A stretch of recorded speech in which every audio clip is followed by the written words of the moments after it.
taga-Masin Pampurok, ang Ginoong Charlie of Babaer, nanunungkulang opisyal, tanggapan ng vaccine, pansangay na tagapamanihala.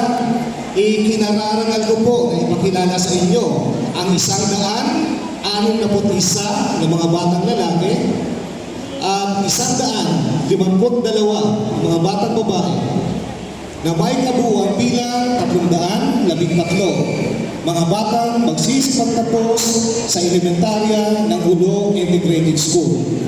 Kasiyas-siya po silang nakatupad sa mga kinakailangan sa kurikulum ng elementarya na itinagda na kagawaran ng edukasyon.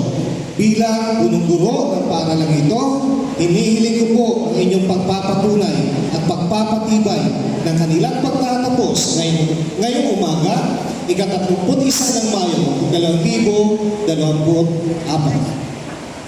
Ginoong Charlie Pababaer, pinunong nanunungkulan, tanggapan ng kawaksing pansangay na tagapamanihala.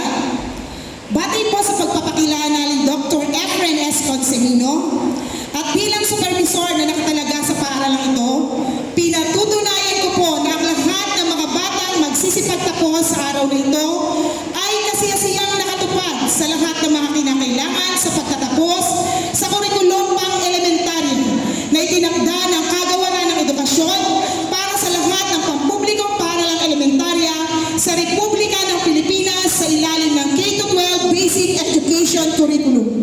Dahil po dito, inihiling ko ang inyong pagpapatibay at sabay paggawad ng sertipiko ng kanilang pagtatapos ngayong ika-31 ng Mayo, 2024. Batay sa pagpapakilala ni Punong Guro, Dr. Efren Consimino, at pagpapatunay ng inyong taga-Masin Pampurok, Dr. Jean Castrense, na lahat kayo ay kasiyasiya na nakatupad sa lahat ng pangailangan para sa pagtatapos ng curriculum pang elementarya na iginawad ng kagawaran ng edukasyon para sa lahat ng pampublikong paaralan ng Republika ng Pilipinas. At sa bisa ng kapangyarihan na ipinagkaloob sa akin ng ating sangay na tagapamanihala, Dr. Romelo M. Cruz, ngayong araw, ika-31 ng Mayo, 2024,